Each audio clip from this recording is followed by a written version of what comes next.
So that was on the platform me. I'm not saying anything. Shut everything down for now. But for any demands, no demands, we are not leaving the street until our demands are met. I'm not dẹ́rù bà wá. Ẹ má fi àlá kankan dẹ́rù bà anybody nínú wa. Ẹ tó bá lálàá kẹ́ ránṣẹ́ sí God padà pé àlá tó rán sí mi yẹn mo rán sí ẹ padà. In tó bá máa ṣẹlẹ̀ kó yí bẹ̀rẹ̀ campaign òfò. Campaign ẹ wá kàwé ní UK. Do you know the exchange rate today? 2,000 naira to a pound. Èló ló fẹ́ wá fi kàwé ní UK. They play. Shut everything down. Shut everything down. Gbogbo ọmọ yìí tó ń lọ sí university. Purpose of the university doesn't work for you anyway. You are going to the university when T.O. wà nínú danger. Tó o mọ terrorists tó máa kidnap ẹ. 6 innocent girls were kidnapped in Lekki, Ajah last year. Àgbọn kankan mọ́ àwọn yẹn ti lọ. Ẹni wọ́n ti lọ. Ẹ sọ pé wọ́n ti lọ. A country that UK is concerned about terrorism. Àwa wá ń fi terrorism. Àwa náà lọ sí school. School lẹ́ lọ. Shut everything down for now. Ẹ máa send the ẹ̀ńlá ẹ̀ tó bá lálàá sí mi. Ẹ gbàdúrà lé lórí. Send alákọ̀ọ́kan sí wa nísìn. Fa alákọ̀ọ́kan dẹ́rù bà wá. Má fi alákọ̀ọ́kan dẹ́rù bà wá. Mo ní ẹni máa kú, ẹni máa yè ló máa yè. Ẹni tó fẹ́ kú, ó fẹ́ pàdé ẹni tó fẹ́ pa. Ẹ sọ̀rọ̀ alákan. Wọ́n mú Mandela ni. Àwa tó bá kú la máa bá ṣe lọ. No retreat, no surrender. Ẹ rò pé eré là ń ṣe ni. Ẹ̀yin sọ́dẹ̀rẹ́ ni, ẹ̀mí ò sọ́dẹ̀rẹ́. Ẹ̀yin tó ṣe ń sọ́dẹ̀rẹ́ ni kò kúrò. Mo fẹ́ lo language kan mo too restricted.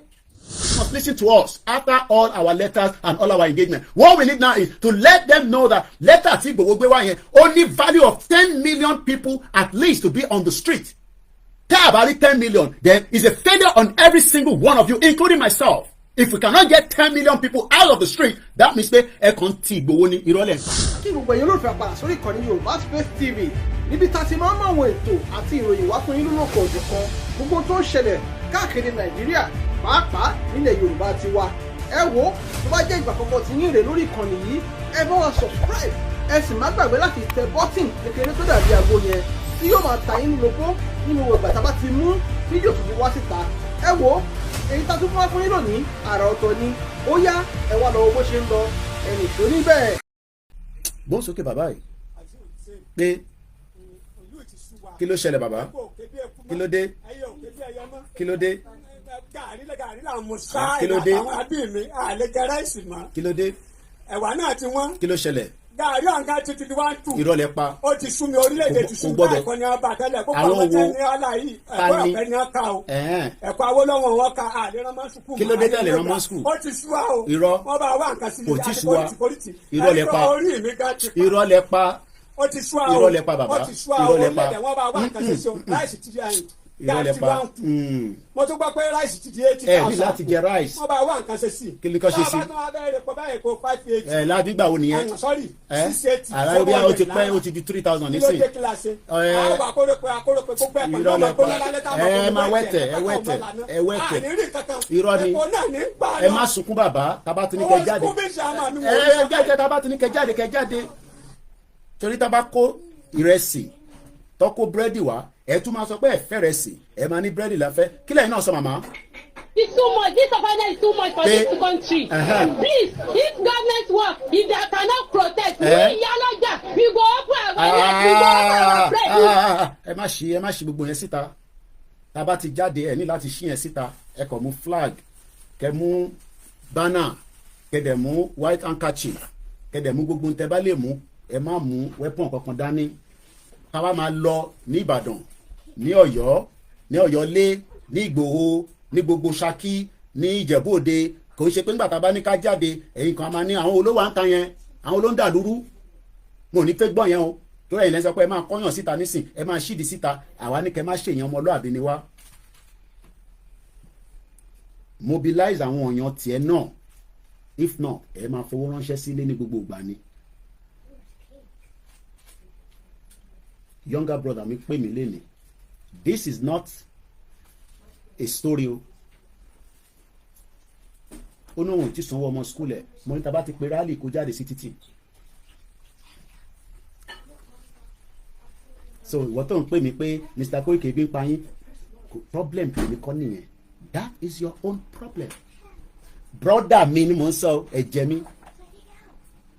ó ní òun ti sanwó skul àwọn ọmọ mo ní kí ni kí n ṣe sí yẹn mo ní yẹn la ṣe ní Nàìjíríà ọ̀dà taba ti pe rally kí gbogbo yín kẹ jáde ṣé bọ́ ṣe pé wọ́n náà nìyẹn owó kí ni owó skul lẹ́ ń san fún wọn a ní country ò ṣiṣẹ́ ẹni ẹ̀ sanwó school ẹ kọ́ àwọn ọmọ sílé náà kí gbogbo akọ́kọ́ lọ béèrè ẹ̀tọ́ wa kò ń ṣe ìjà owó school wo lẹ́ ń san ẹ bá lọ sí school náà tán kí ló fi ṣe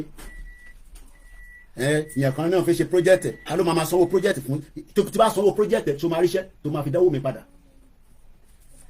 ṣé ti bá fún ẹ ní owó tó fẹ́ fi ṣe final year project ẹ ṣé o máa ríṣẹ́ tó máa fi dáwó yẹn padà àbí you dey play ṣe máa ń bẹ máa gbé irọ́ kankan wá fáwa o ọ̀rọ̀ gbogbo Nàìjíríà right now fọmọ Yorùbá a gbọ́dọ̀ máa sọ pé nǹkan kan ju pé kí gbogbo wa prepare láti fẹ́ exit ìyẹn la máa wá lọ máa gbádùn mom sí mi padà sí university at almost going to 70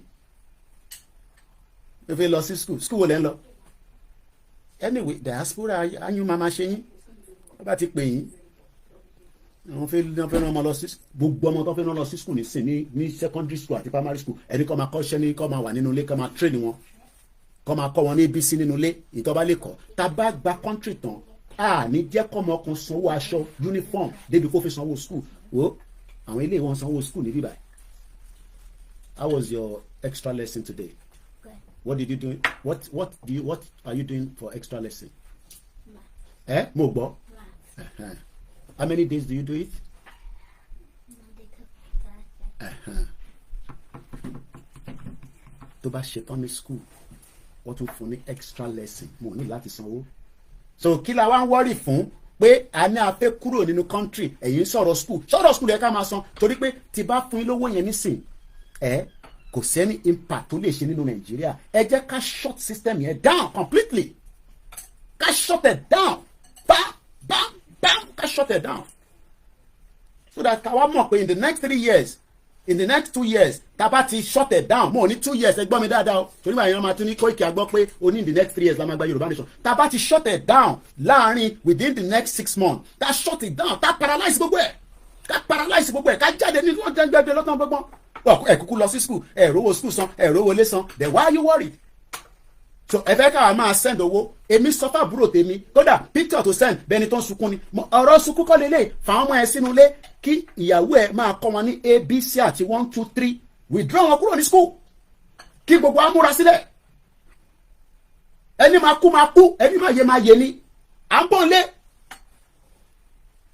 ìyàn kan tẹ̀ send message sí mi ó ní Mr. Koiki tẹ bá wálé o òun lálàá o wọ́n máa mú yín o wọ́n mú Mandela gan sẹ̀ wọ́n mú Mandela máa jó lọ Mandela I need to shut everything down from point A to point B ká shut everything down ẹ̀ ń sọpọ̀rọ̀ school ẹ̀yin diaspora lẹ̀ waste owó a ní kẹ́ prepare owó ká fi mobilize àwọn èèyàn ẹ̀ sàn dẹ̀wọ́ sí ọmọ tó fẹ́ lọ sí university tẹ́ẹ̀mọ́ tó máa ṣe tó bá jáde ní university ẹ̀ wá máa wá visa America ọmọ America máa lé ní sí kọ́lọ̀ ń jẹ́ ọ̀ráyè wọlé wà látàtẹ̀ send message kan sí mi mò ń record kìíní ni mo bá lọ́wọ́ ní message UK tuntun bẹ̀rẹ̀ campaign òfò campaign ẹ̀ wá kàwé ní UK do you know the exchange rate today 2,000 naira to a pound èlò ló fẹ́ wá fi kàwé ní UK they play. Shut everything down. Gbogbo ọmọ yìí tó ń lọ sí university. Purpose of the university doesn't work for you anyway. You are going to the university when tí o wà nínú danger. Tó o mọ terrorist tó máa kidnap ẹ. 6 innocent girls were kidnapped in Lekki, Ajah last year. Àgbọn kankan mọ́ àwọn yẹn ti lọ. Ẹni wọ́n ti lọ. Ẹ sọ pé wọ́n ti lọ. A country that UK is concerned about terrorism. Àwa wá ń fi terrorism. Àwa náà lọ sí school. School lẹ́ lọ. Shut everything down for now. Shut everything down in Yoruba land until our demands are met. Shut everything down. So ẹ máa send ẹ̀ tó bá lálàá sí mi ẹ gbàdúrà lé lórí. Send alákọ̀ọ́kan sí wa nísìn. Fà alákọ̀ọ́kan dẹ́rù bà wá. Má fi alákọ̀ọ́kan dẹ́rù bà wá. Mo ní ẹni máa kú, ẹni máa yè ló máa yè. Ẹni tó fẹ́ kú, ó fẹ́ pàdé ẹni tó fẹ́ pa. Ẹ sọ̀rọ̀ alákan. Wọ́n mú Mandela ni. Àwa tó bá kú la máa báṣẹ́ lọ. No retreat, no surrender. Ẹ rò pé eré là ń ṣe ni. Ẹ̀yin sọ́dọ̀ eré ni, èmi ò sọ́dọ̀ eré. Ẹ̀yin tó ṣe ń sọ́dọ̀ eré ni kò kúrò. Mo fẹ́ lo language kan mo too restricted. Oh, get out of the platform. Mo kàn tó fẹ́ mu apple juice ló mu yẹn. Máa jẹ́ sí mi lọ́rùn. Máa kàn ilé wá sí Ìjẹ̀bú Òde. Mò ń bọ̀. Wọ́n dé tán. Jẹ́ kí èmi lọ jà fún wọn káwọn lè máa bọ̀ ní Ìjẹ̀bú Òde within the next 2 years. Ó rò pé eré là ń ṣe lórí platform yìí ni. Mo sọ pé platform eléyìí ló máa gbé ẹ̀mí ẹ̀ kúrò nínú Nàìjíríà. Bomb bastard. Nàìjíríà tó ṣiṣẹ́ ẹ̀ ń sọ̀rọ̀ school ẹ̀ ń sọ̀rọ̀ kíní kan ẹ̀ ṣiṣẹ́ ẹ̀ dẹ́ni nothing is working in the system. Nothing is literally working in that system. Ìyẹn lẹ wá ń sọ pé ẹ̀ ń sọ̀rọ̀ school. Mo sọ fún máa mú kẹ́ mú sí mi lọ́rùn. So tẹ́ bá wá sọ the platform yìí ẹ máa sọ anything shut everything down for now. Kọ́ fún wa ní demands wa no demands we are not leaving the street until our demands are met. Ẹ má dẹ́rù bà wá ẹ má fi àlá kankan dẹ́rù bà anybody nínú wa. Ẹ tó bá lálàá kẹ́ ránṣẹ́ sí God padà pé àlá tó rán sí mi yẹn mo rán sí ẹ padà. In tó bá máa ṣẹlẹ̀ kó yí kúrò lórí wa. Má fi àlá kankan dẹ́rù bà wá. Àwọn ẹlẹ́fẹ́ máa fi àlá dẹ́rù bà.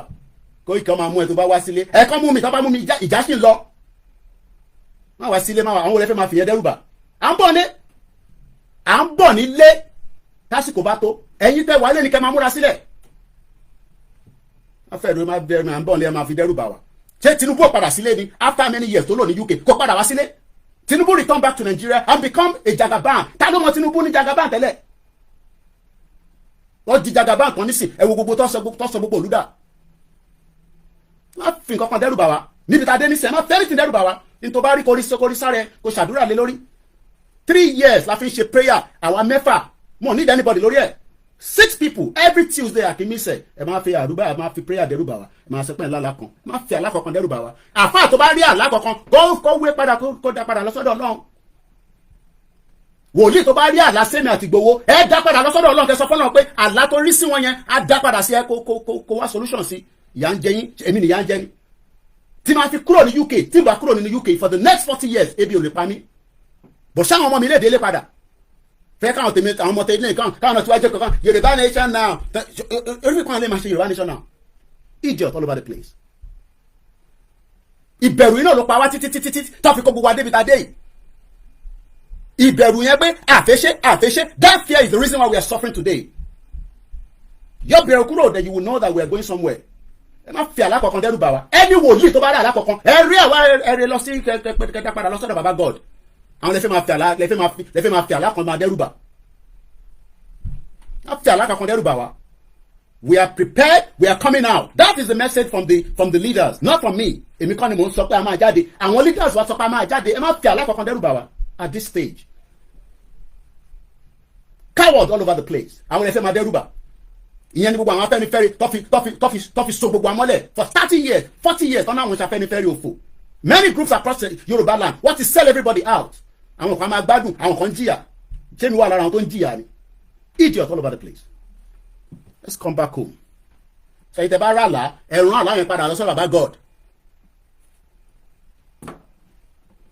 Mo kí àyìntẹ̀ wà ní Ṣakí. Mo kí alága ọdẹ. Ọmọ Yorùbá ògidì ni mo fẹ́ bá sọ̀rọ̀ nísìn.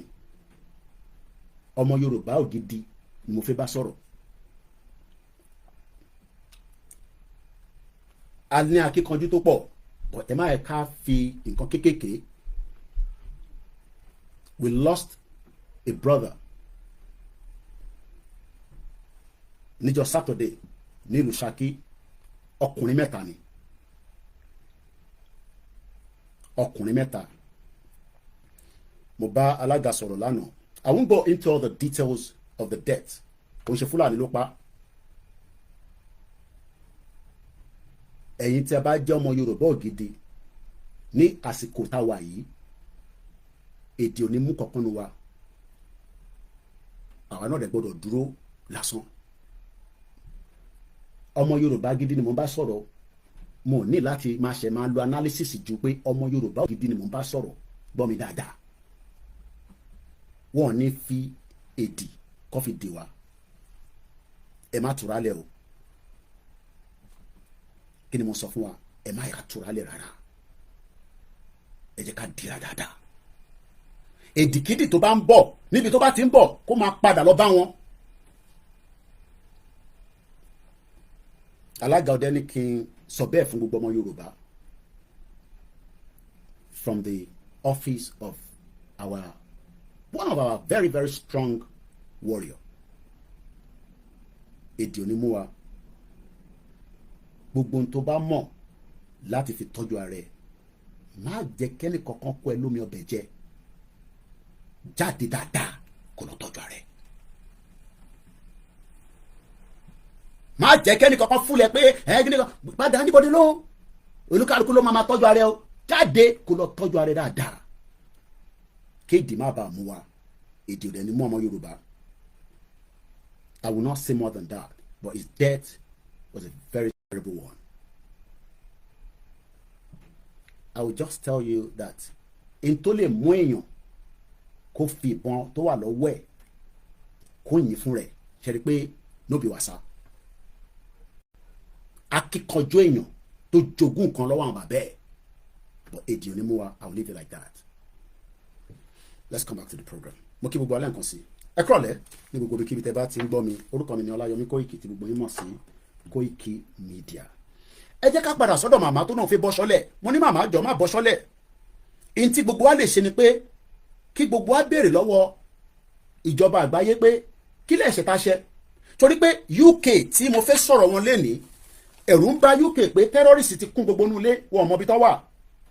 Kí ni kí àwa wá ṣe with the amount of terrorism and terrorists tó ń bẹ nílẹ̀ Yorùbá lénìí? What do we do?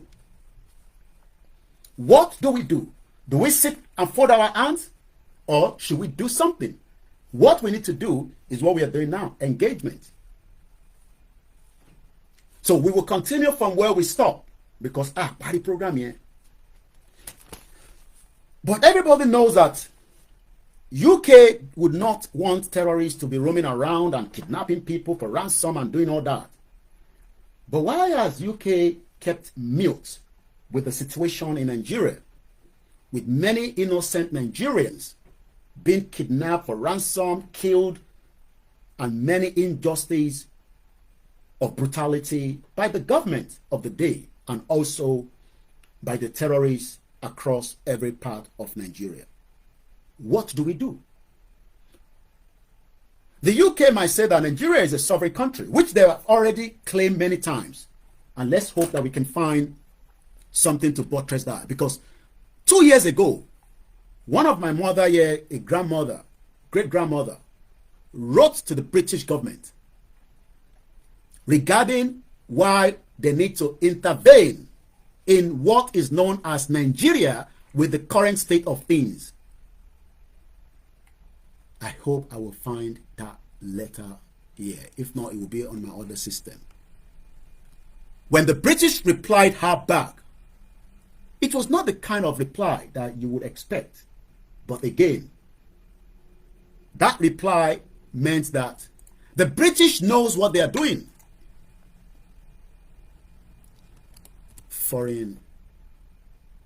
The British are very aware of what they are doing when it comes to Nigeria issues. But they are not interested. FOI, UK, Foreign Office, I believe, not Freedom of Information. The British will tell you that Nigeria is a sovereign nation that needs to sort its problem itself. I think it's called, yes, Foreign and Commonwealth Office. Let's see if we can find it on my laptop by pulling it out. If otherwise, I believe I should have it in my email. Because I want us to remind us of that letter that the British wrote. If not, I'll go upstairs and bring my other laptop, because it's important that I clarify that again today with that letter. If I can't find it here, I will definitely go upstairs and bring my laptop. There's ample of time to discuss this evening. But let me search here properly and make sure it's not here. Let's go to my email. Please share the program. Moke brother me. I can record on my one system to record. But I cannot thank you enough. Each time I see you, I know that at least I'm a bati obi no. What in belief of Koiki Yoruba kò dá dúró. Báwa bá wà labroad, táwọn wà nílé, kò mí pé àwọn náà wọ̀ lórí méjì. Àwọn náà lè wà níbí báyìí, kó jẹ́ pé mi ni máa wà nílé. Ìyà ń jẹ gbogbo wa. It is time that we let Nigeria to dissolve. Let me quickly scan through. That letter was sent and we got the reply back as at the time. All right, let's play this and let me go and bring my big laptop upstairs. Emma, It's too much. This propaganda is too much for this country. Please, if government work, if they cannot protest, we Yalaja, we go open our net, we go open our press, we go protest. Too much propaganda is too much for this country. But before you eat, you go suffer. The propaganda is too much. Please, mother, find solution for this shit. It's too much. There are 2,000 naira. Since when my father brought me, I've not got 1,000 naira peso of dairy. The standing is 2,000 naira now. It's too much. The government is too much. People say the rice, the liquor one rice up to 1,200 naira. For what reason? It's too much to buy meat. Even the commercial rice up. I took this for Chicago, 1,200 naira. 3 of pieces of.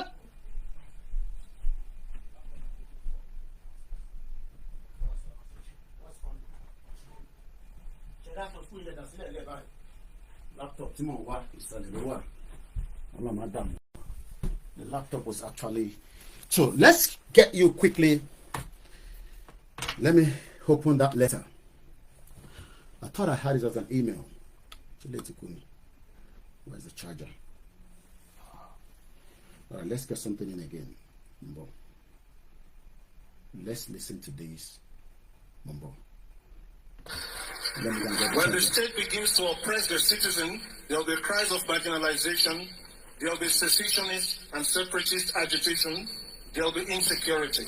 Now we have set up Nigeria to be a place where the state is more powerful than the citizen, and the state is oppressive. We need to retrace our steps. Quite often, Nigerians ask, which is the way forward? And I say, if you're moving in the wrong direction, you shouldn't be going forward. You should make a U-turn.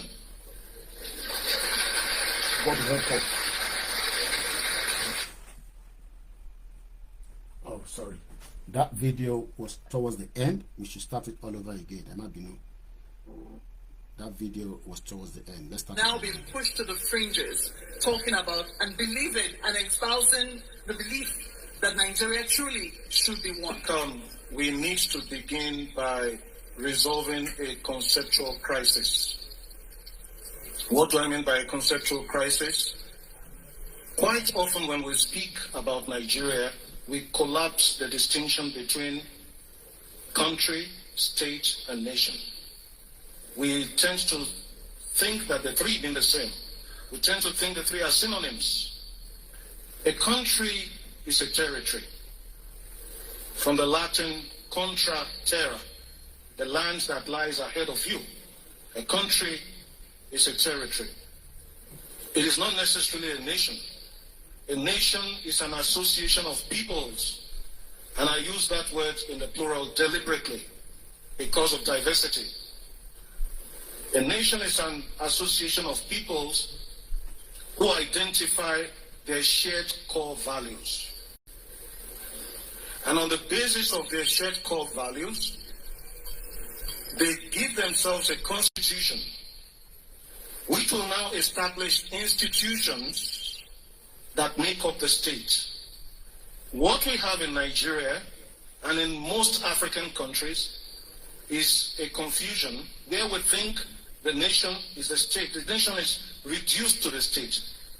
We have a country quite all right by the fact that we live within a territory, even if that territory is not secure, as we all know. But we don't have a nation. We have institutions that make up the state. We collapse the nation into the state.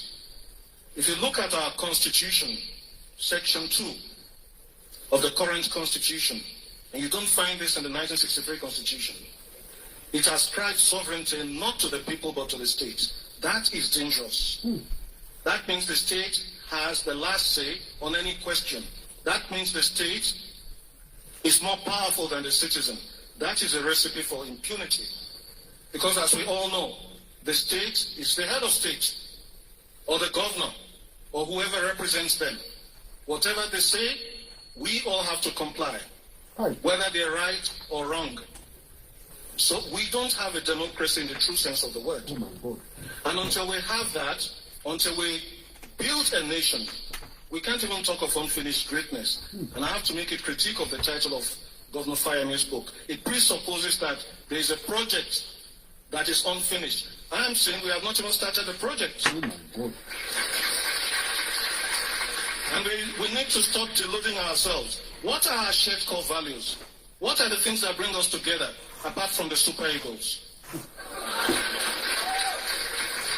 You know, when I had this experience, 2013, I was visiting a place called ODOJUE in Plateau State. The Plateau State governor is here. I got to ODOJUE the Friday before the Nations Cup final between Nigeria and Burkina Faso. And there was tension everywhere. But on Sunday night, when Nigeria won the game, the final match, the tension dissipated. And most people forget the fact that a young man from southeastern Nigeria received the ball from a young man from Panchin who had to leave Nigeria because his parents were killed. Victor Moses passed the ball to Sunday Mba scored the goal. And we didn't even ask about the local government of origin of the scorer of the goal. So what are our shared core values? If you ask the Americans, they talk of life, liberty, and the pursuit of happiness. We don't have one. And it is when we begin to identify our shared core values that we begin to build a nation. What we have right now is a state held together at gunpoint. And when the state begins to oppress the citizen, there will be cries of marginalization, there will be secessionist and separatist agitation, there will be insecurity. Now we have set up Nigeria to be a place where the state is more powerful than the citizen, and the state is oppressive. We need to retrace our steps. Quite often, Nigerians ask, which is the way forward? And I say, if you are moving in the wrong direction, you shouldn't be going forward. You should make a U-turn. What the hell? And that, as you've heard there, bear with me, I'm trying to find that letter. I'm still behind there. You can hear me very well. Just bear with me. So, in tí bàbá yẹn sọ, ṣé bàbá yẹn parọ́? Bàbá tó sọ̀rọ̀ tán yẹn, we're still going to come back to the terrorism that we want to talk about. But as I'm looking into a particular letter that I want to read to us, I want us to be always remember of many of these different analysis of why we need to leave Nigeria. Let's listen. Dúró tẹ́ bá ti wá lè wá wọ́n ní mi sí ìjọba mò ń lọ ń dá sí nǹkan tí ó kàn mí ṣùgbọ́n tó kàn mí mo dá sí lóko ọmọ Yorùbá ni mí. Bíjọba bá wà tí ò sí ẹ̀tọ́ tó yẹ kó ṣe fún aráàlú tí wọ́n dìbò fún tó jẹ́ ìjọba lé lórí. Tíjọba bá wà tí ààbò bá sí fún aráàlú tó lórí ìjọba lé lórí aráàlú dìde fúnra ẹ̀.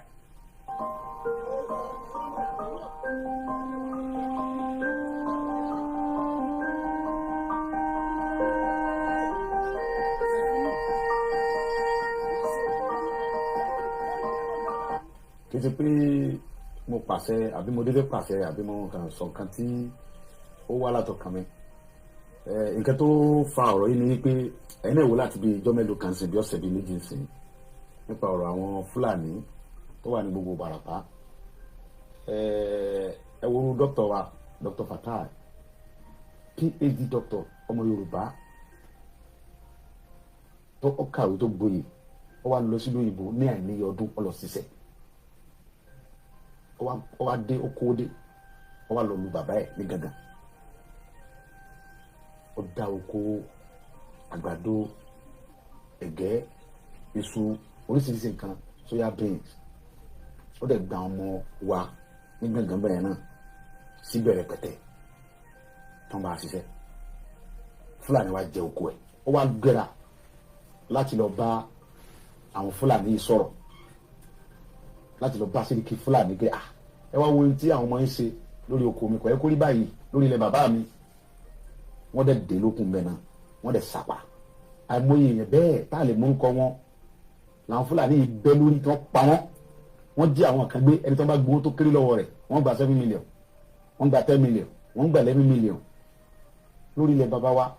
Ọ̀rọ̀ yìí dùn mí ó bà mí lọ́kàn jẹ́ gan pé tá a bá torí pé tó Ọlọ́run bàbá wa àwa ará àwọn ọmọ tí tẹ̀lé wa tó ń ṣààbò fún wa àwọn tí ọ̀lẹ́ni tí ó tẹ̀lé wọn kọ́ ìdí nìyí tó mú mi lọ síbẹ̀ yẹn ìgbà tí mo dẹ̀ débẹ̀ ohun tí mo lọ fún ni pé láti lọ bá a pé sógun tí ń ṣẹlẹ̀ yìí lórí ilẹ̀ wa sọ́dá ẹ ti ń gbé pẹ̀lú wa àdèfà ìgbà yín àbáyíjà àṣekẹ́ jàmbá fún yín ọ̀rọ̀ yìí ni mò ń bá Sẹ́ríkì sọ̀rọ̀ làwọn ọmọ rẹ̀ yóò kàn sí mi mo gba ìbọn yẹn lọ́wọ́ ìkan yọ àké àgbà ìkejì tún yọ ìbọn mi ìyẹn ti ẹ̀yìn ẹni bá wọnú fídíò yẹn tọ́ra fídíò wọn ó yìnbọn yẹn sí mi kí n tó lọ́bọ̀ yẹn mọ́ lọ́wọ́ ẹ bá gbọ́ fídíò rẹ pé ìbọn bẹ̀rẹ̀ sí dáhùn bẹ́ẹ̀ wọ́n yìnbọn sí mi bẹ́ẹ̀ kí n tó ń bájà wá ẹni pípò yìí kí n bá bájà wá ẹ̀ ní dúró tẹ́ ẹ bá ti wá lè wá àtúnṣe sí ọ̀rọ̀ jíjígbé àti pípa àwọn ẹ̀gbọ́n wa àtàwọn àǹtí wa àwọn bọ̀dá wa àtàwọn ìyá mi àtàwọn bàbá mi tẹ̀lé wọn lóko mọ́ yé o ó fẹ́ tàṣẹ forí lẹ bàbá wa lẹ̀ ọ̀rọ̀ bá ń fa yìí sọ̀rọ̀ ẹ̀sìn kí sọ̀rọ̀ ọjà àwọn kan gbé wọn fẹ́ pa àwọn mùsùlùmí kílọ̀kàn mi kan mùsùlùmí kílọ̀kàn mi kan kírísítẹ̀ kílọ̀kàn mi kan gbogbo tá à ń fà yìí èmi ò ní ìdí kankan àlàáfíà Yorùbá ni màá wá mi fẹ́ kankan bẹ́ẹ̀ wọ́n ń dúnkokò tọ́pọ̀ jù wọ́n ń dúnkokò ntọ́lọ́hún táwọn tí ń dúnkokò náà mọ̀ báwọn ń dúnkokò mọ́ mi ṣùgbọ́n ohun tí ìjẹ́ kí ẹrù bà mí ni pé ọbẹ̀ nínú Bíbélì pé tí ẹ bá ń jà fún ẹ̀tọ́ ẹ̀ lórí nǹkan bàbá rẹ̀ tó bá kú síbẹ̀ kò sí nǹkan kan torí pé mo mọ̀ pé gbogbo nǹkan tó ń ṣe yẹn fúngbà díẹ̀ ni wọ́n ń dúnkokò láti bí ìjẹ́ ẹni tọ́rọ̀ ìdíjẹ́ lẹ́sìn ni wọ́n ti ń pè mí àwọn fẹ́ wá wọ́n máa arrest mi wọ́n ti ń sẹ́ni mẹ́sẹ̀jì oríṣiríṣi kan fẹ́ wá gbé nílé ẹ̀rù kẹ́kọ̀ọ́ ìbàní. gbogbo àwọn ọba tó wà ń bẹ pátápátá inú wọn dùn wọ́n sì fọwọ́ sí pé ìyà tí ń jẹ àwọn etí tó àwọn òfin fúlàní lórí ilẹ̀ bàbá wọn mọ́ pépà ti tó àwọn tí wọ́n ń pa iná làwọn jọba lé lórí tí fídíò sí wa. ọba gan ni wọ́n ń pè mí pé ìyà tí ń jẹ àwọn yìí ti tó àwọn tí wọ́n ń pa àwọn ọmọ àwọn tó ń pa irọ́ ọjọ́ ọ̀la àwọn náà làwọn sì jọba lé lórí ó ti tó bẹ́ẹ̀ kò sí àgbààgbà Yorùbá tínú rẹ̀ dùn sí pé kò sínú àgbà ẹ̀rù ń bà wọ́n náà ni ẹ̀rù ń bà wọn bàbá wa ni inú tí wọn náà dùn bí wọn ṣe ń pa wá bí Fúlàní ṣe ń jí wa gbé tó ń gbowó lálá lọ́wọ́ anú wọn ò dùn ṣùgbọ́n ẹ̀rù ń bà wọ́n kọ́ bá wọn yọ wọn nípò òbí tí wọ́n wà sẹ́wọ̀n wípé nígbà tí wọ́n ń jí àwọn aráàlú gbẹ̀gbẹ̀ gbé tí wọ́n ń pa wọ́n tẹ́nì kankan sọ̀rọ̀ ń bọ̀ ya wọ́n lọ jí ọmọ ọba gàgàgà gbé ọmọ ọba tí ń bẹ lórí yẹn gàgà lọ́wọ́lọ́wọ́ wọ́n jí ọmọ bàbá gàgà gbé fúnra ẹ̀ tó fún kó díẹ̀ bí wọ́n sì gba 4 million lọ́wọ́ bàbá kan tó gbọ́ ọmọ bàbá fún bàbá àwọn Fúlàní torí pé ń bọ̀ ọba ya àyè ti gba àwọn Fúlàní ìdòdò pé wọ́n wá gbé ọba fún ẹ̀ náà àfin wọ́n ní kọ́ lọ kí buwara lọ́lọ́ dáwọ́jọ́ àwa Yorùbá sì sùn a sì dákẹ́ a sì sọ̀rọ̀ àwọn bàbá wa dẹ̀ dákẹ́. Tabari letter, I'm struggling to get that letter in, but bear with me. It's very clear. We made the declaration saying that it's too late for restructuring in Nigeria. You will remember in 1962 there was a massive problem in Nigeria when Olayomi was arrested. Our people talked to us. There was crisis for over 4 years that led to the coup. There was a Yoruba meeting of elders called the Yoruba Leaders of Thought. We relented. The thing continued. Yoruba has continued to lose ground since that time. In 1993, there was the annulment of the June 10th election. Shiju Ade, the former Oni, spoke and said Yoruba should go ahead and conduct an election. We did. It led to nothing. The same thing happened in 1988, just before the handover to the democratic elected government. Yoruba did not want to go for anything like Nigeria again. But then it failed. Look at where we are. Yoruba have been losing ground since 1914, and we are just tired. We are not for restructuring. It's too late for restructuring in Nigeria. It's too late for sovereign national conference. It's too late for resource control. What we want now is ODOJUE Republic. And we are very categorical about that. We have made that very clear. We have made declarations, and we are very serious about our demands. Every region just go to its own tent. Yoruba wants to go on its own because the problem that Yoruba has is Nigeria. Nigeria is the problem, is the impediment to Yoruba development. Is the impediment to Yoruba development. Without Nigeria, we won't be where we are. 1960, we were far ahead of South Korea and North Korea. We were far ahead of China even. We had television before France. We had radio before South Africa. Now look at where we are today. I think it's a shame that even any Yoruba man can be talking about restructuring at this point in time. What are we restructuring? This country that is already shot to pieces? I don't think that's what we want. But they are always talking about giving Nigeria a chance. The patience of Yoruba with Nigeria has come to an end. While I'm still looking for that letter from my archive now, we will continue with the program and hopefully I would come across it while I'm running the program so that I'm not held behind. These were part of our engagement with the British government some few years back. There is a pointer, Timothy Lonibe, because the letter came from the reply came back from the Foreign and Commonwealth, and I now want to reveal that pẹ̀lú what the Prime Minister Keir Starmer said during his broadcast to the citizen of the United Kingdom yesterday regarding, while we are all in danger, regarding the current state of things in the UK, especially with terrorism. Terrorism is not something that anybody should joke with. Anywhere, tó bá ń sọ̀rọ̀ terrorist, it is something that we should not play with it. Because as long as the UK is not playing with their own, our Yoruba náà gbọ́dọ̀ play pẹ̀lú tiwa. We must continue to engage and discuss. Because the only way forward, òun ni pé kí Yoruba kó ní our own exit out of Nigeria, which is what we are doing at now, and what we are going to be doing until our people are liberated. Now, let me see if I can find the video. Al Keir Starmer himself talked about it yesterday, because wọ́n ní níbi tí ẹni tí ọ̀rọ̀ yẹn, yeah, I think I found the video from the, yeah, I got the video already. I can tell you I have the video here. I'm just trying to see from which of them should I pick it from. All right, let's go and pick it from BBC. At least that's where you trust. UK Prime Minister. No, Misuru, don't go too far. Moki Gbogbo Omo can see. So, this was yesterday. UK Prime Minister Keir Starmer orders public inquiry into Southport attack. But kí ẹ tó lè ní understanding, kí ni reason tó ṣe fẹ́ ṣe public inquiry? Ẹ kọ́kọ́ gbọ́dọ̀ mọ̀ what happened, because in tó bá ṣẹlẹ̀ ni ó máa ń ṣe public inquiry lé lórí. Kí ló ṣẹlẹ̀ ní Southport tó fi di pé we are now demanding a public inquiry? A lot happened. And the Southport attack is just one out of many reasons why we're worried in the UK that there might be another terrorist attack.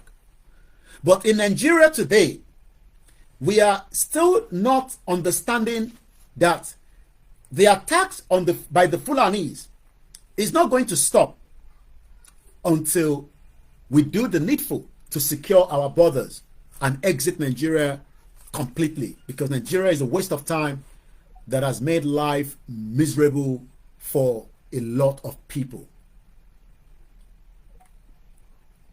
Mumbo, I'm just trying to find the right video to play, because this has become the talk of the discussion in the UK. But UK might not bother about Inter and face. Àwa concern, because the backbone tó lóye sọ lẹ́ǹkan pé ẹni tó lọ ṣe wàhálà nílùú òyìnbó oko gbogbo ẹ̀dẹ́, and eventually this, I think I should go on YouTube and look for it. Eventually he was massacred and killed by Moki Ogwenta Lori Joko. It might be, I can't mention name because we are recording this, and that means that we will not want a lot of things to filter into it as well. Southport attack. There has been many attacks across Nigeria, not just in Yoruba land, but across every part of Nigeria. And we can go on and on and on about it. But the problem is the government of Nigeria doing anything to stop it? The answer is definitely no. The answer is no. The answer is no. And if the answer is no, the question then is, okay, I think we should listen to this because àwọn opposition àwọn ilé, so àwọn ilé máa gbà sí fún wọ́n máa go in the line of British come first, just like kò sí nǹkan tó wrong tá bá sọ pé Yoruba come first before anybody. We don't concern about any other person, but Yoruba come first. So let's listen to Nigel Farage because he will give us the kind of feelings of what Baba Akintoye is feeling on a daily basis, Igboho and many other Yoruba nationalists. Don't say there is a danger in Yoruba land that we are playing with. If the English people are not playing with it, why is our own going to be different? So let's go and listen to this Englishman and let's hear what he's going to tell us. This is utter nonsense. And then into the pandemic, lockdowns, vaccines. Okay. Current relationship with Elon Musk. Good question. Would you be in favour of banning TikTok in Britain? This is the most pro-British president since Eisenhower. The greatest. Let's just hear a bit of his Nigel Farage. Màá lọ mú ti Prime Minister wá níbi tó ti sọ̀rọ̀. I'm just going to give us bit and bit. Current relationship with Elon Musk. Good question. All right. Ọ̀rọ̀ Elon Musk la fẹ́ kó sọ. Mo fẹ́ kó sọ̀rọ̀ nípa the I hope I can because this is a long video. So I don't know where he's going to talk about. I mean, anybody that has come into our country and abused our... Now, let's just speak it from here. With it, it's under them. Let's listen. This is Nigel Farage. Restrictive, awful sort of world, full of negativity, has been allowed to thrive. So look, we are about opportunism for any individual who's opportunistic, who wants to have a go and get on. We've got to get back to a more meritocratic state. And they're the kind of things we're going to stand for. And I think when it comes to really the biggest issue that affects the lives of British people and the decline in their living standards. The lives of the British people, that their life is becoming decline. Ayé àwọn ọmọ British ṣe ló ń wálẹ̀, ó ń wálẹ̀. Ṣé ayé ọmọ Yorùbá ò ti wálẹ̀? Mo ń béèrè ni o. Ṣé ayé tí ọmọ Yorùbá wà lọ́wọ́lọ́wọ́ yìí ṣé ó ń lọ sókè ni àbò ń decline? How long ló ti fi ń decline? Tó bá wá ń decline, what do? Do we sit back and fold our hands and say, oh, ìtorí pé àwọn kan wà comfortable? Or should we make a fuss and a push to make sure that ibi tó ń decline lọ́yẹn, kí ló dé tó ṣe ń decline? The reason why our life is declining is because àwa nínú Nigeria. Ìjọ tó bá dé abroad, wàá rí pé báwo ni ayé tèmi ṣe wá ń better? Because ó ti kúrò nínú climate, ó ti wà nínú another life. A life that respects human being. A life that is respecting you to be who you are. Even if, by 13 anyway. How can we be a citizen of a country and our life is declining? Because the union is not working. It's a faulty union. And we are talking about, let's dissolve this union. Some of you are talking about nonsense. Bomb bastard. Because Nigel Farage is more concerned about the British. He doesn't care about Koiki Media. That is a Yoruba man. Even if you have a British passport, he cares less. He is more worried and concerned that the life of the British Oyinbo white people is declining. What do we do? Beloro tiwa. So, Kamarojo, Ejo Ekolotiro for the last 40 years, talking about different political analysis. 25 years of democracy. Even after 25 years, the life of every Yoruba in every part of Yoruba land has declined. Gbogbo ayé tẹ́ ń gbé ó wá decline because gbé ayé tó dá ayé òfò lẹ́ ń gbé. And when I'm talking like this, I am not talking to you directly. I am just making a reference point to it. Because yele mamamu. Instead of you to listen. Because if the English people are complaining that their life has declined, shall life it will decline. If I was in Nigeria as well, my life would have been declined. Even if I was a rich person, depending on which part of the world I'm going towards. Most of you, your life has declined. There's a way life will decline. The reason why the life is declining is because we're in Nigeria. Let's pull out of Nigeria. You will realize that within 5 years, our life will be better off. Nigel Farage. Who is Nigel Farage? Nigel Farage. Nigel Farage, as we know, is another British born. A British politician is also a broadcaster who has been elected as the member of parliament for Clapton and the leader of the Reform UK. Tó bá lọ sí Clapton yẹn níbi tó ń gbé yẹn, àwọn òyìnbó ò ní dìbò fún dìbò láyé. Òyìnbó ara wọn ló máa dìbò fún because they want him to go there and talk about them. Not about us. Torí kò sí tó kàn wọ́n pẹ̀lú wa. Wọ́n believe pé we are the problem. Even though àwọn other problems sí wa lọ́rùn. So àwọn wọn expect pé wọ́n máa fún wa ní resolution to come out of the problem tọ́dá sílẹ̀. No, àwa la máa fi force sí pé interfere lele. The British must listen to us after all our letters and all our engagement. What we need now is to let them know that letter tí Gbogbo gbé wá yẹn only value of 10 million people at least to be on the street. Tell about it 10 million, then is a failure on every single one of you, including myself. If we cannot get 10 million people out of the street, that means pé ẹ kàn tí Igboho ní irọ́ lẹ́ ń pa. 10 million people must be out of the street across every Yoruba land to make sure that whatever we are doing outside can be replicated and say, as of letter yìí àwọn ọmọ Yoruba, because we know that not all the 60 million will be out on the street after Bamparo Furawa. So if you're expecting 60 million Yoruba people to come out, remember that 40 million of them are Àtẹnujẹ ti pa wọ́n. Àtẹnujẹ tó wọ́n ní rí, with the hope that this government will make them to be a better people. Even though ayé yìí ti wà decline, ayé yóò dẹ̀ lè dá nínú Nigeria until we pull out of that structure that failed every single one of us, including myself. So Niger Farage was born just 4 years after the nonsense Olori Buruku country that was created by British in 1960, telling us that they gave us independence. I can't find that letter, but I'm still looking for it. And I think I might have a copy. I will see. Is 64 as of today. Well, in April. Well, not 64. It's 60 years anyway. He has a spouse. His party is Reform UK. But old man Sope, British must come first before anybody. He doesn't care about anybody. And that is why he's talking here that the life of a British citizen has declined. Olole.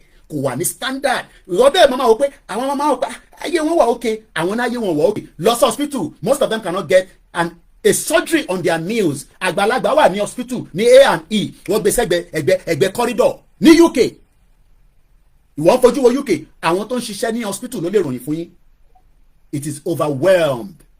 Why? Because foreigner ti pọ̀ jù. Foreigner ti pọ̀ jù. So anytime come full appointment, full appointment, one full appointment 6 months. It was not like that before, but it has declined. Most of them cannot get the proper accommodation, and you expect them. Mo kí mom sí mi ẹ̀ka bọ̀ sórí ìkànnì wa. Tí bá tẹ̀ tí kẹ́ anybody. I love my mom too much, and my wives, and my children, and every one of you. Ẹ má jowú, ẹ̀yin ìyá Oòduà, ẹ mọ̀ pé mi lọ kọ yín, èmi lọ kọ gbogbo yín. Ẹ máa fàdúrà ràn wá lọ́wọ́, ẹ má lálàá kankan sí wa lọ́wọ́ yìí. Ẹ tó bá rí àlá, ẹ bá wa rí àrá yẹn lọ. Torí pé Ìgbòho ní Yorùbá people must come out 10 million ó gbọ́dọ̀ wà lójú títì. Ẹ jẹ́ ká padà ká lọ gbọ́n kan tí Niger Farage tó ń sọ lọ́wọ́lọ́wọ́. Affects the lives of British people and the decline in their living standards. Decline in their living standard. Ẹ jẹ́ ká ṣe dúró síbẹ̀ yẹn. Decline in their living standard. Ṣé wọ́n fún wọn lówó ni? Wọ́n fún wọn lówó kò tó ní because èrò ti pọ̀ jù. The whole population is 60 million. Tabadewa gege population England itself. What is the population of England? Kí ni population wọn? Wẹ́n máa wonder pé Koiki ó make sense now. Báwo ni England tó ní kankan? Ẹ má dẹ̀ máa sọ pé kò ní kankan. Àwọn lọ ní ọgbọ́n ó wà lórí wọn. Ó kọ́ ẹ pé ọgbọ́n màràkọ́wọ́ ẹgbà owó tèmi bẹ́ẹ̀ èmi lè mi making up. Kí ni population wọn lẹ́nìí? What is the population of England? As at mid-2023, the population of England was estimated to be 57 million. This is based on estimate from the Office of the National Statistics. Nobody knows the population of Nigeria as we speak today. A fraudulent country. What is the population of Nigeria? Why should we continue to be feeding people that are putting us into a decline state? Why should we be part of the northern part of Nigeria? A failed part of the country that we need to cut out away from them and leave them to continue to live the way they are living. Kíni kò pẹ̀lú Sokoto, kíni kò pẹ̀lú Kano, kíni ó fẹ́ lọ gbé ní Kano ni, ṣó fẹ́ lọ gbé ní Sokoto ni. What is our business with Sokoto state? What is our business with Adamawa state? What is our business with every part of the northern part of Nigeria? We have no business there and we don't have to have any business there. Our business is in Yoruba land, Ìpínlẹ̀ Yoruba, from Kwara to Lagos state. If any problem tiwa wà, need any problem from any part of Nigeria, even in the southeast. Idiots all over the place. Trying to fix Nigeria from UK. How can you fix Nigeria from UK? Gbogbo ẹni tẹ́ support APC. Ojú tì yín báyìí nísìn. Ojú tì yín because ẹ̀ ń pariwo Jagaban ni wọ́n ti já ilẹ̀kẹ̀dẹ̀. Ilẹ̀kẹ̀dẹ̀ ní sè wọ́n ti já kúrò ní díẹ̀. And we pray that it will survive what he is going through right now. Ẹ ti bàbá yẹn ẹ ti ẹ wo bí tó wà nísìn. Nobody should call me. We're not taking any calls. Am I distract programming? Because I don't know who is calling now. I've been told by Mock our program. Am I being in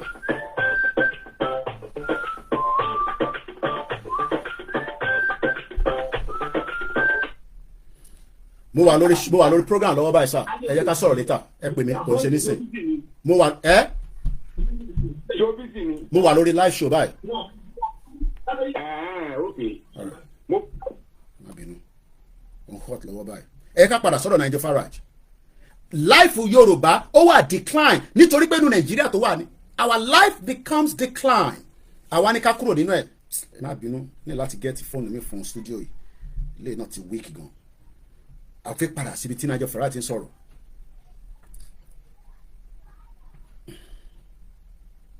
And you know I'm not using the software, so I can manage the phone later on. I can cancel it. I can padà báyìí. Oh yeah, flip padà. Okay. Let's go back to Nigel Farage again. The MG wants his great car give away. To be in with a chance of winning this car, been a very significant update from Liverpool Crown Court this afternoon, where 18-year-old Axel Nigel Farage happened so dramatically over the last few years. The population explosion has done more to harm people's everyday life. The population is getting exploded. Oh, gbádùn Lagos State because èrò ti pọ̀ jù. Èrò ti pọ̀ jù nínú Lagos State kò jẹ́ kí èrò pọ̀ dé ibi tó pọ̀ dé yẹn ẹ jẹ́ kó ṣí omi tó wà nílẹ̀ Igbo kó máa deliver port síbẹ̀ kó máa deliver gbogbo drugs wọn gbogbo fake products wọn ẹ jẹ́ ká lock the border tiwa up. Lock the border up and make sure that anybody tó fẹ́ wọlé wa must not bring any fake product. Why do we need Lagos State, to have its port alone? We need every port to be open so that let them take their fake product back to Aba, back to Anambra, back to anywhere. Let the Northerners take their terrorism back there. Let's shut down the whole of Southwest and lock our borders and make sure that nobody bring any fake population into our territory and calling ourselves one Nigeria Focon. Let the whole of Niger State, let it open. Millions of people are coming in on a daily basis. No accountability. Nobody knows who they are. They come and kill our people, rape our mothers, and you're telling me, kò ní dá fún bá bẹ́ẹ̀ if you tell me to keep Nigeria. Oh, ní ṣoríire. Bomb bastard. If Nigel Farage is concerned about the population, mélòó ni wọ́n ní sì don't complain about population. Mélòó làwọn. Mélòó ni wọ́n. Do you know that our population will continue to be increased if we remain in one Nigeria, and it will become a crime scene on every part of Yoruba land, from Ondo State to Kogi State to Kwara State to every part of Yoruba land. Àwa 60 million àìtí gbádùn ayé àwọn kan tí wọ́n ń kóra wọ́n wá ní wá lára wọ́n ralẹ̀ mọ́ wa lọ́wọ́ wọ́n fún wọn níṣẹ́. Destroy the whole Yoruba land and they will tell Yoruba land is smelly. Kick them out. Every single one of them. Yoruba come first. We have a Yoruba country. About anybody that go employ ọmọ tó ń ṣe ọmọ Yoruba. Ẹ má kí n sọ tá máa ṣe fún yín. Ẹ rò pé jà ìyá máa jà lásán ni. Tá bá délé lérí, tá bá bí gọ́ọ̀mẹ̀ntì wa dá kó ṣe mẹ̀sẹ̀mẹ̀sẹ̀. A máa lé wọn léré. Ẹ jẹ́ ká kọ́kọ́ lé àwọn wèrè tó wà níbẹ̀ léré nísìn. Ká wá lọ mọ̀ pé gọ́ọ̀mẹ̀ntì afẹ́ gbà bàbá kí tó yẹ sọ fún wa pé the good path to good prosperity, everything must work for you and me. That is the document. That is the document that we need. Olórí burúkú. That is the document that will give you a better life that will not be declined. And you have been telling me to shut up. Idiot all over the place. That is the document. Document tó máa fún wa ní ayé ìrọ̀rùn. Document tí o máa gbádùn tó ní láti kú kó tó lọ seven kó tó lọ gbádùn. Kọ́kọ́ gbádùn ayé náà kó tó lọ sí heaven. Because nobody ti lọ seven tó padà dé. Ààrẹ ni tó lọ seven tó dé. Gbogbo àwọn bàbá àṣọba tó kú. Gbogbo wọn ti lọ ààrẹ ni tó padà wá. Tó wá sọ fún wa pé báyìí ni heaven ṣe rí. Ẹ jẹ́ pé ká kọ́kọ́ make sure pé humanity ilẹ̀ Yorùbá ó wà secured before we talk about heaven. Idiot all over the place. That is the document that will give, not the fraudulent constitution that you kept in your house. Idiot all over the place. One bastard. So from Africa, keep Nigeria. Let's go back again to Nigel Farage. Nigel Farage. Congested Lagos State, congested Yoruba land because we are too sympathetic. It's going to be 1 week. Togbe Akim Odumosu, Iyawe, was kidnapped from Ogun State. 1 week, nobody knows where she is. 1 week tomorrow. Nibolowa Abotiri, has she been found? Who kidnapped Akim Odumosu? Why? Kate sílẹ̀. Nígbà tí easy send message sí mi. Mo ní kó gbé body lọ kó fún wa lórí padà. Ẹ tẹ̀ jẹ́ kí wọ́n ṣe tọmọlúàbí. Níbo ni ìyàwó Odumosu wà? Ẹ jẹ́ ká fi tọmọlúàbí tí Yorùbá sí.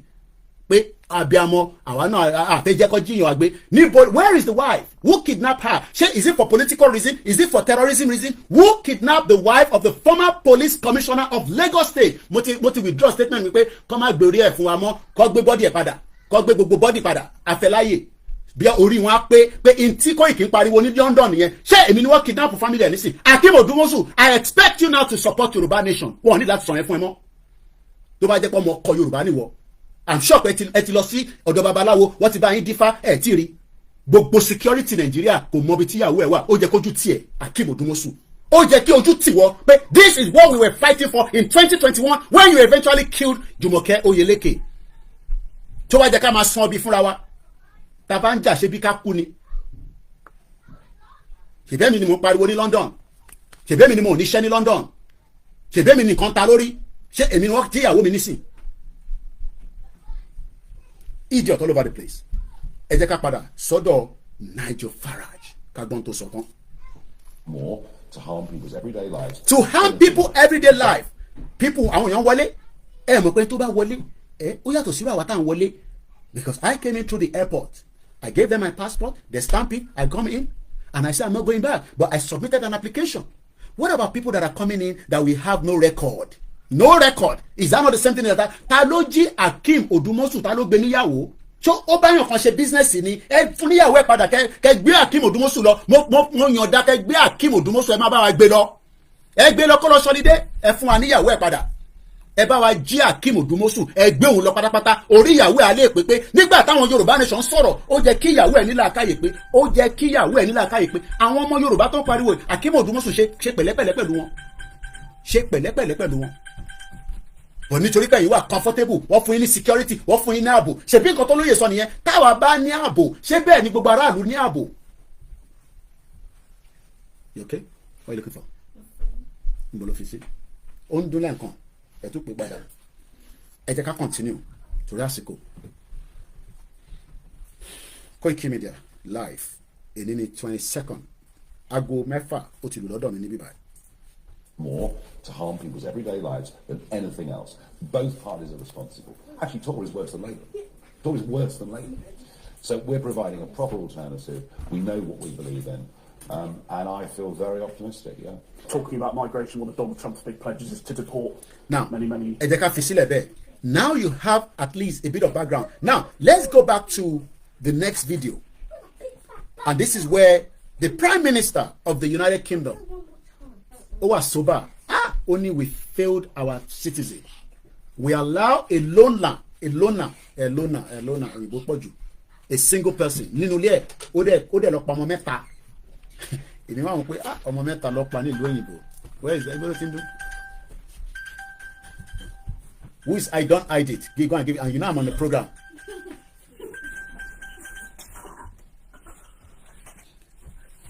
Mo ní ọmọ mẹ́ta lọ pa. Do you know how many children have been killed by these terrorists in Nigeria?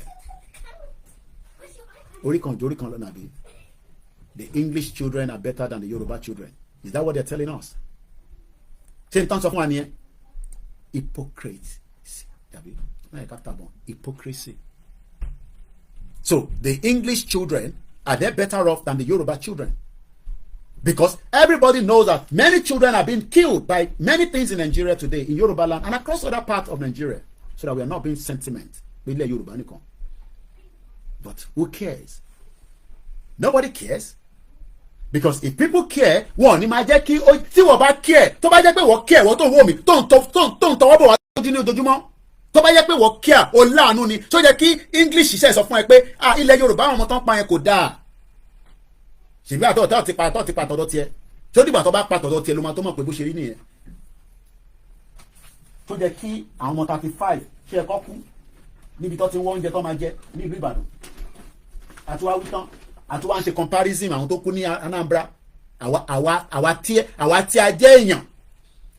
Àtún ṣe comparison pẹ̀lú àwọn tó kú ní ilẹ̀ North. Àwa tẹ́ ká máa feed gbogbo wọn pé egbò lebi ti ń pa yín o.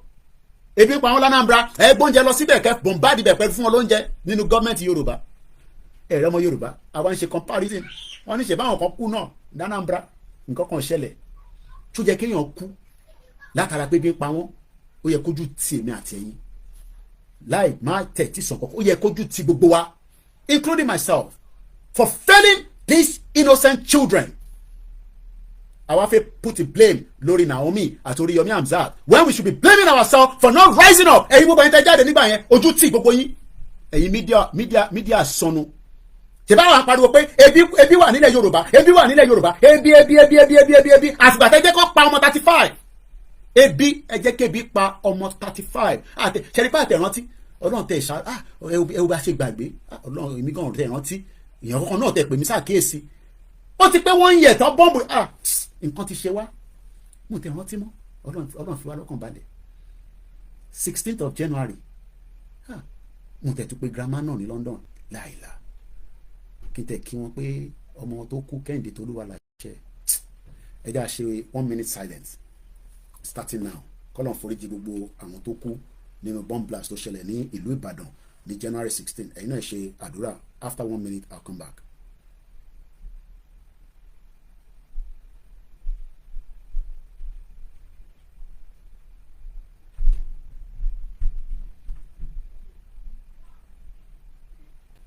ọlọ́ba àdúró tí yan grandma ọlọ́run ṣe é lẹ́yìn nìkan àrántí mọ́ èmi gan tẹ́ rántí ó ti pé wọ́n yẹ ẹ wo bí Fúlàní ṣe ṣayé wa àrántí ẹ wo àdúró ìṣẹ̀lẹ̀ tó ṣẹlẹ̀ gọ́fìmẹ̀ntì Ṣèyí Mákindé wà lamẹ́ríkà ń sáré marathon when they should be doing remembrance for the people that died in Ibadan. Can you say that we're in problem? Ṣe pé problem la wà ṣe agbọ́dọ̀ ní government ṣe mọ̀ pé àwọn tó kú yìí nísìn tá à ń sì ń sọ̀rọ̀ wọn ní Southport tó kú yìí ṣe mọ̀ pé àwọn tó kú tá à ń sọ̀rọ̀ yìí ní Southport attack yìí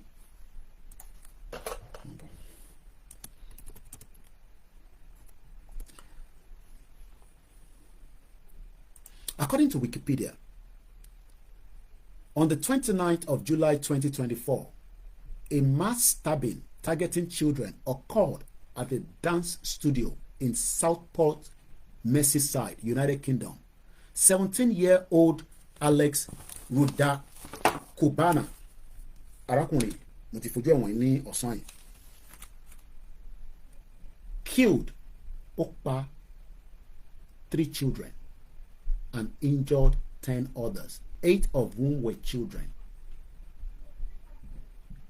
The attack took place at Taylor Swift Team Yoga and Dance Workshop, attended by 25 children at the Health Space. That is what they are still talking about. Tansh analysis, as you see. So, the Ibadan bomb blast. That's it. We need to get the hell out of Nigeria if we're going to have sympathy for ourselves. I'm going to become emotional, so I'm going to end the program very soon. Bomb blaster. Let's go swiftly, quickly. Prime Minister, then we'll probably start winding the program down in just 25 minutes. I don't think I can go further after 25 minutes. There might be no signal.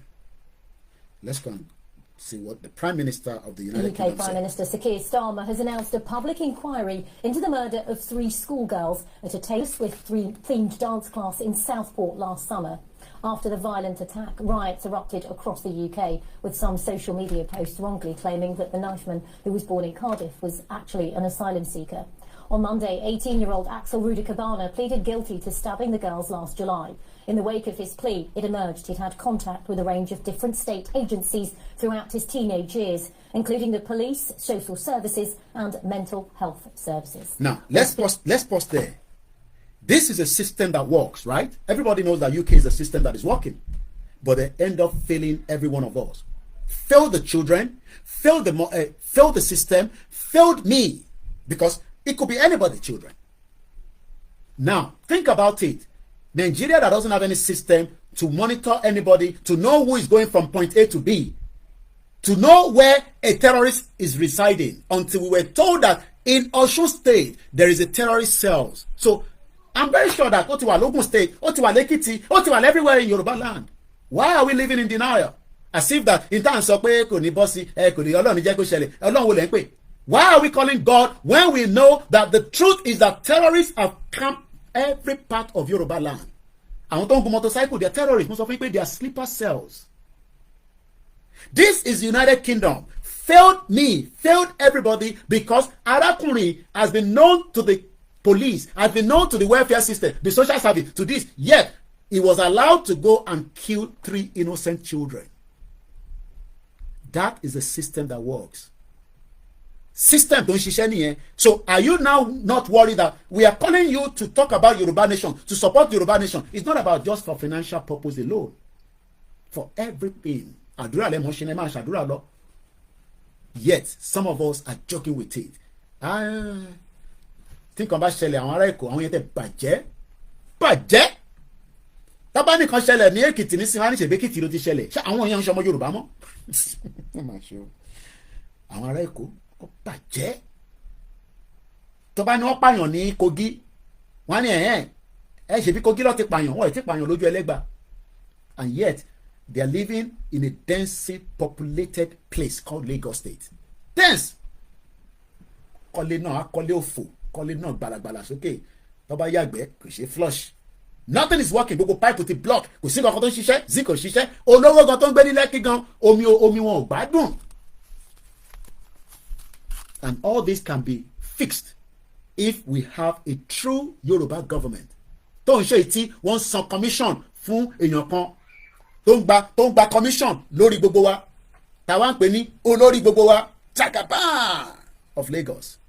Àwọn kan tẹ̀ máa ní ọmọ politics play ó dá ṣèbí politics yẹn ló ń play lọ́wọ́ nísìn káńtà máa wò ó but àwọn ò gbọ́dọ̀ dúró dè yẹn any time because our life has been declined. Ó kódà every day ṣe nígbà tẹ̀ tí Tinubu tó wá dé yìí ṣe ni life wa kúkú wá decline pátápátá àbí mo parọ́ ṣé mo parọ́ ṣe owó tẹ̀ ń send sílé ní last year ṣé òun náà lè ṣe send nísìn because owó tẹ̀ ń send sílé ní last year ní year yìí kò ṣóun là ń send àtútù increase ẹ̀ díẹ̀ sí kí àwọn èèyàn wá lè gbé ìgbé àlàáfíà ṣé gbogbo èèyàn ni màmá send owó sí ìwọ tó ń send message sí mi prophet kan tẹ̀ sọ pé àwọn ará ṣọ́ọ̀ṣì wá sí ṣọ́ọ̀ṣì mọ́ kí n jọ kí bá rí kankan fi hàn so tí bá ń send lójoojúmọ́ bẹ́ẹ̀ ṣe mọ̀ pé èmi náà mo máa dry ṣé nínú tọrọ kọ́bọ̀ táwọn èèyàn tán sweat nínú òtútù tán ní Koiki gbà má bínú pó kéré ẹlòmíràn tún ní kí n gbà kí n má bínú pó kéré èèyàn fún yàn £50 nílùú òyìnbó yìí wà ní kó lọ sójú títì kó lọ wá £50 kó mọ bó ṣe ń rí ṣé ní £50 yẹn náà ní máa fún yín ẹ̀gbọ́n mi Ṣẹ́gun honourable kò ní bàjẹ́ fún ẹ láíláí tábánikẹ́ support ẹ má rò pa à ń ṣeré ni mo ṣe sanwó website wa níjẹta Ṣẹ́gun honourable ló kọ́ send £50 èmi ò tẹ́ mọ̀ èmi tí mo ní dọ́là kan ẹ̀rọ pípẹ́ mo ń ṣoyin ní dọ́là mo fẹ́ lọ change dọ́là yẹn kò ṣe bá ń sọ eléyìí because bùkátà tí mídíà gbé sání ó need the funding regularly. Èmi ò ṣe blogger mo sọ fún yín blogger làwọn tó ń cut fídíò èmi ò mọ bá ṣe ń cut ẹ̀ kò sí tó kàn mí analysis èmi máa gbé fún yín ọ̀nà báyìí la máa gbà báyìí ni ká tọ̀ gẹ́gẹ́ bí àwọn adarí wa tó ṣe ń tọ̀. Tẹ́mi bá tẹ̀lé a máa jagun adarí wa sọ pé àjagun kò sí nǹkan tó ń pè lógun a máa fi èèyàn wa sọ fún èèyàn wa pé a fẹ́ lọ ta lè èèyàn tó wà ń bẹ̀ Tinubu ni.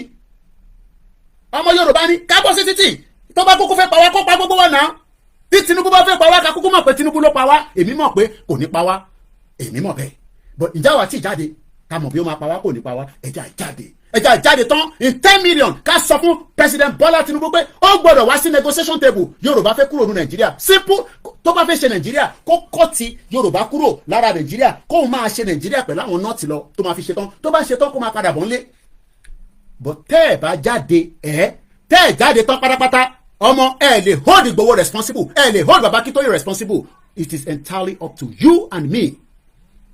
So kí ni àkàmá rẹ̀ pé tá a bá ti jáde a máa lọ mú Igboho mọ́lẹ̀ kò sí kankan ìfẹ́ fi Igboho ṣe o torí Igboho ò lè dá ṣe bó ti sọ fún yín. Tẹ́ ẹ̀ bá ti jáde àṣírí rẹ̀ gbọ́ lẹ́nu mi yẹn nobody will hold Igboho responsible. Ẹ̀yin ni kí ẹ jáde because our life has been declined. Tí Tinubu bá fẹ́ pa gbogbo wa kó pa gbogbo ilẹ̀ Yorùbá tán ká kúkú mọ̀. Ṣèbó kúkú ti kó gbogbo ilẹ̀ Yorùbá dání sọ́wọ́ tó lọ sọ́ọ̀sùn state tó sọ fún kábíyèsí pé kábíyèsí ò ní owó òun. Níbo lòun ti rí owó? Ṣé owó jábọ́ látọ̀ òun fún ni? Níbo lòun ti rówó? Ṣèbí London náà ló ń gbé ní àṣà 90s nígbà tá a bá tá a fẹ́ pa òun náà. Ṣèbó rí ló yọ. Àwa ń pariwo Yorùbá nation. Òwa ń sọ̀rọ̀ north. Kí ni kàn wá pẹ̀lú north? We have no business with the north. We don't need any restructure. We need a full Yoruba independent autonomy. Ẹni máa kú ni kó kú ẹni máa yè ló máa yè. Mo ti máa sọ lójoojúmọ́. tẹ́yìn bá fẹ́ bẹ̀rù kú ẹ má bẹ̀rù kú àwọn ò bẹ̀rù kú torí ikú máa padà pààyàn kan náà ní níjọ́ kan nǹkan padà ló máa pààyàn ṣe bẹ́ẹ̀ àwọn kan ló kú ní South Korea ẹ rí bí plane yẹn ṣe crash ni ojú ń dùn ẹ̀ o kó kẹlẹ̀bẹ̀ sójú ṣé àwọn èèyàn mọ́ lọ́hùn ìwọ nìkan ló mọ́ lọ́hùn pé so ẹni tó board the plane ṣó mọ̀ pé òun máa kú tó bá sọ fún pé ó máa kú òfin kò máa board the plane yẹn so why are we living in fear ẹ fẹ́ tí Ìgbòho nìkan síwájú ẹ̀yin ò fẹ́ jáde ẹ má jáde gbà yẹn ẹ má jáde kí gbogbo má jáde ká má jáde gbà yẹn tó bá ti ní ká jáde ká má jáde ká jókòó sínú ilé ká máa wá miracle bóyá miracle bàbá Adébóyè ló máa gbé wa jáde ni ká máa wòran ṣèbí mo rí Kúmúyì so Kúmúyì ó lè ní access America kí ló dé táwọn sọ̀rọ̀ nípa terrorist tó ń ṣẹlẹ̀ ní Yorùbá land wọ́n dákẹ́ lọ́lọ́ mo hó pé wàá bá wa sọ fún Trump torí mo rí bàbá yẹn ó lọ ṣe prayer ní breakfast kan tó ń ṣe ní inauguration so I hope that they are gonna push for the exit of Yoruba people kọ́ máa pray pé ká lọ máa pray fún náírà ká pray fún dọ́là kí dọ́là àti náírà kó rise kí gbogbo ẹ̀ kó ṣiṣẹ́ irọ́ ni gbogbo yẹn so mo kí ẹ lẹ́ǹkan sí mo kí gbogbo ẹ̀ tẹ́ ń support wa náà mo fojú pẹ́ anybody rẹ̀ we have limited time ẹ jẹ́ ká lọ gbọ́ kí ni prime minister wa sọ ẹ jẹ́ àgbọ̀bí tó sọ dé tó kù. And mental health services. Well, speaking in Downing Street in the last few moments, Sir Keir Starmer said the perpetrator was referred to a prevent programme on 3 occasions, but on each occasion the judgment that he did not meet the threshold for intervention. Now, àwọn tó ní wọ́n integrate padà sínú society ṣe rántí ẹ bá mi sọ pé yes Koiki mo rántí ṣe rántí pé wọ́n ní wọ́n integrate àwọn wèrè kan nígbà tí Buhari wà ń bẹ̀ akẹ́rù pé Buhari ló ń ṣe yẹn àfìgbà tí Tinubu náà tún dé tó ní wọ́n integrate how can you be integrating terrorists oh wọ́n ti lọ fún program kan wọ́n ti clean wọ́n ti wà okay ó yá ẹ padà sínú society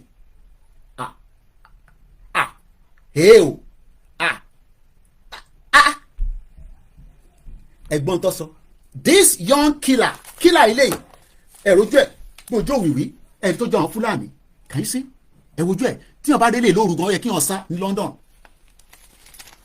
ẹ remember okay àwọn èèyàn ti confam pé àwọn remember so à ń train ní military terrorist pa military sorry terrorist pa military wọ́n wá mú àwọn kan nú wọn pé ó dáa àti mú àwọn eléyìí kí la máa ṣe fún wọn Donald Trump ní kọlọ bring back death penalty